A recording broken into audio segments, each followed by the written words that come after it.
Original.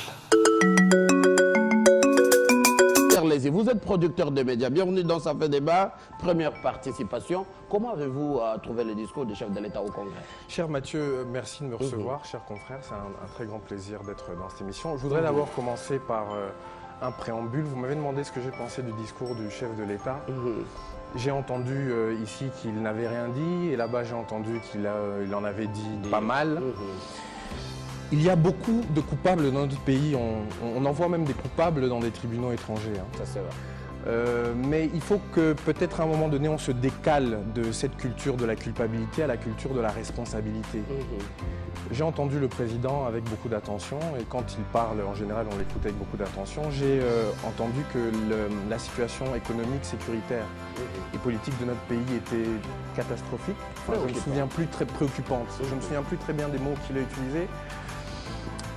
Ce discours arrive après 15 années ou 16 années de présidence, la sienne, et 5 mois après la fin de son mandat tel que le prévoyait la Constitution. C'est un état des lieux que l'on aurait pu faire il y a 5 ans, c'est un état des lieux qu'on aurait pu faire il y a 10 ans. Il a dit qu'il fallait agir sans attendre. Agir sans attendre aujourd'hui, c'est quand même beaucoup de points de suspension que je mets à cette adresse. Ça, c'est le premier point. Le deuxième point, c'est qu'on n'entend pas assez dans notre pays la parole citoyenne. On entend la parole partisane. Pour moi, vous m'avez mis d'un côté, mais peut-être que je ne suis pas du bon côté. Peut-être que j'aurais pu être au milieu ou de l'autre côté. Parce que je parle en tant que citoyen. Et quand on est citoyen et qu'on observe la trame, les séquences politiques que nous vivons depuis 2 ans, et beaucoup plus intensément depuis 6 mois. Bon, je ne sais pas, j'ai entendu M. Mfumu Toto ici parler avec beaucoup de précision de tout cela et la personne en face de lui aura d'autres interprétations. Je ne sais pas si on se rend compte de la catastrophe que nous vivons. Quand vous dites que le peuple est pour ou est contre, moi je suis signataire d'aucun traité ou d'aucun accord. Je suis du peuple. J'ai subi les embouteillages, je m'en excuse d'ailleurs, je n'ai pas d'escorte, je subis les affres de tout ce que ces choses, ces choses nous font subir. Nous sommes à l'arrêt, en attente, depuis combien de temps? Il y a eu l'accord du 18 octobre. Vous évitez de dire que le discours vous a énervé ou comment? Non, le discours... Soyez clair, soyez précis. Vous êtes libre, vous êtes dans sa le discours du président m'a énervé comme beaucoup de choses m'énervent depuis quelques semaines, quelques mois déjà. Wow. Alors, petite question intelligente. Qu'est-ce que vous auriez voulu qu'il dise en dehors de ce qu'il a dit? J'aurais voulu qu'il Là au moins on est clair. J'aurais voulu qu'il fasse face à ses responsabilités comme les hommes politiques signataires de tous les accords que nous avons subis ou que nous vivons depuis des années tirent leurs responsabilités. J'aurais voulu qu'il tire ses responsabilités.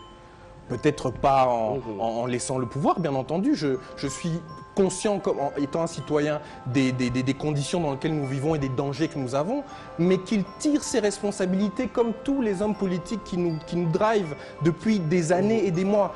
J'ai compté, nous avons vécu 7 ou 8, je ne sais plus maintenant, 8 ou 9 maintenant je crois, accords, discussions, palabres, concertations en 15 ans. Et à chaque fois, il y en a beaucoup. À chaque fois que l'on s'engage dans une nouvelle discussion, c'est pour rediscuter le manque de respect des engagements qu'on a pris précédemment. Voilà.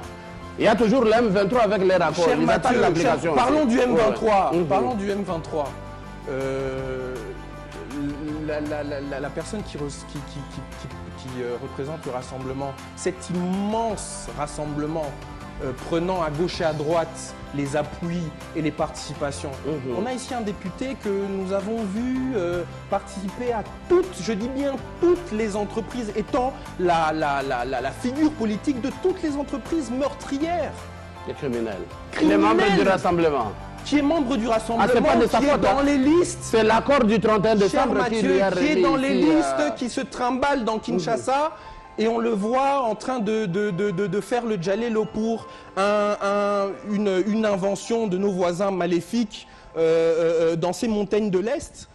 Mais Mathieu, cher Mathieu, cher Mathieu, Ouais. Monsieur Mfumu Qu'on Toto, revienne. Monsieur Mfumu Toto, Je vous écoute, le qu'on revienne. peuple en a assez. Et un chanteur était dans un plateau il y a une trentaine d'années avec Mitterrand. Il disait que le désespoir est le pire des mobilisateurs. Et la France en 83, la scène que je décris se passe en France en 83, était dans une situation largement plus envieuse que la nôtre. Largement. Mais les Les accords désespoirs, seront là, signés, c'est les gouvernements sortiront, Ça, d'accord. les uns et les autres auront droit à leurs avantages. Le peuple, quand ira-t-il? On attend toujours les résultats. Ah, ça, d'accord. Alors, J'ai dit en préambule de mon propos, cher Mathieu, que ma parole était citoyenne et non partisane. Alors, la parole partisane est une parole citoyenne, bien sûr, mais elle a en plus de ça la qualité de partisane. Vous êtes président de parti, donc vous parlez au nom de votre parti. Vous êtes donc citoyen et partisan. Je suis simple citoyen. On est d'accord là-dessus? les Merci. définitions. Alors, Si vous me donnez le temps d'intervenir, je vous... oui, mais si vous voulez après, vous répondrez. Merci. Voilà. Merci. Lui, bien. là, je- Alors, vous Des parlez défis, des défis, oui. mais les défis, On a cher parlé Mathieu, déjà élections les défis, sociales, on a ajouté les défis, profils. cher Mathieu, notre budget de l'État est de 4,8 milliards, c'est ça? Le voilà. Les élections vont coûter combien? 2 milliards, c'est ça? 1 milliard. 1 milliard, combien? D'ailleurs, réduit en baisse. Oui, bon, oui, 100 millions. Il restera 3 milliards. Le budget de l'Angola, notre voisin, qui a plus ou moins 30 millions d'habitants, presque 3 fois moins que nous, est de 33 milliards de dollars. En face, le Congo d'en face, pour une population de 4 millions d'habitants ou de 5 millions d'habitants, c'est 2 fois moins que nous. Notre budget est un budget ridicule. Je répète encore une fois. Et je vais chuter sur votre question. Si nous voulons à un moment donné passer à un stade supérieur d'évolution, il faut que nous passions à la culture de responsabilité. Responsabilité. Qui est responsable de la situation que nous vivons aujourd'hui? Et chez nos frères du peuple de la majorité et chez nos frères du peuple de l'opposition. Je voudrais rappeler quand même que l'opposition est parsemée de gens qui ont dirigé ce pays pendant plus de 10 ans. Alors, j'en reviens à votre question.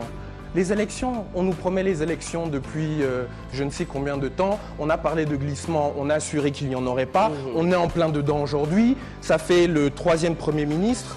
Je salue d'ailleurs l'excellent technocrate Premier ministre qui a diminué le budget de l'État de moitié en 3 ans, qui est une performance formidable, avec la belle excuse de la chute. Avec la belle excuse, c'est les chiffres, je les invente pas. Avec la belle excuse de la chute des cours des matières premières, vous regardez chez nos voisins, aucun d'entre eux n'a subi une baisse aussi forte. Mais enfin bon, c'est pas grave, les excuses existent pour qu'on les utilise. Donc, quand on regarde notre budget, cher Mathieu, je ne vois pas quelle autre visée peut avoir le Premier ministre qu'on nous a promis Rien que les élections. Pour dans les 48 heures. Et je reviens encore. Non, mais je reviens tous les encore. 4 milliards qui viennent de Je reconnaître reviens ne encore. vont pas aux élections, monsieur. Je ne vous Mais permets j'ai pas dit ça. Je n'ai Alors, pas dit mais ça. qu'est-ce que vous voulez Je dire? n'ai pas dit ça. Mais qu'est-ce qui reste pour le Mais reste? il reste beaucoup. Vous prenez sur Beaucoup, 800 beaucoup, millions. pendant que nos voisins ont plus de 30 milliards. 800 millions. Beaucoup, allez, Je suis soyez d'accord sérieux. avec vous qu'on Je doit termine. augmenter les budgets. Je termine. Mais je ne suis pas d'accord avec vous que les termine. budgets qu'on a Je termine, ici cher ne peuvent Mathieu. pas résoudre les problèmes d'augmentation Je des salaires termine. des fonctionnaires. Je termine. Non, c'est un problème de volonté politique. Je termine, Ça, cher d'accord. Mathieu, je termine. En 30 secondes, Je termine. on termine. Il n'y a pas d'autre défi possible que les élections qu'on nous promet depuis longtemps et que l'on ne nous a pas donné. Et je termine en disant la culture de la responsabilité. Responsabilité. Les coupables, il y en aura toujours. Tant qu'on ne verra pas, on ne regardera pas nos politiques en les évaluant et en trouvant les responsables, on n'avancera jamais avec tous ces aternoiements. Et nous conclure rapidement, monsieur Cher Jean-Pierre Mathieu, Lez. Avec tout le respect que je vous dois. la seule légitimité, elle est donnée par les urnes. On nous a promis des élections. On ne nous a pas promis des élections. Ah, le Premier ministre n'est pas issu des élections. Dans une non, mais la légitimité, elle vient d'au-dessus du Premier ministre. Et c'est par là qu'elle descend. La légitimité, elle vient des urnes. Les urnes, le pouvoir, la classe politique nous les doit. Et donc, par conséquent, j'ai certains doutes sur la volonté des uns et des autres à aller vers ces élections pour aller prendre la véritable légitimité. Merci beaucoup Jean-Pierre Lez, producteur de médias ici en RDC, producteur média et même producteur aussi de médias Sasséli. Jean-Paul Kazamba, analyste, vous êtes proche du rassemblement. Maître Condé, vous êtes des RAMS MP. Foumu Toto, président du parti politique au sein de l'opposition. Vous êtes de la troisième voie avant que l'ordinateur n'arrête notre émission. Il est l'heure. Merci d'avoir suivi Ça fait débat. Très bonne continuation sur votre chaîne.